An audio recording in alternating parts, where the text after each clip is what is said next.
अरे टाइगर जिंदा है। वेस्टर्न पेंडू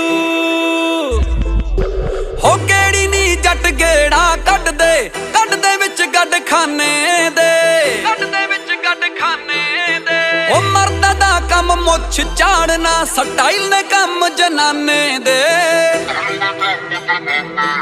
ओ अख मला के दस दईदा जो सौदा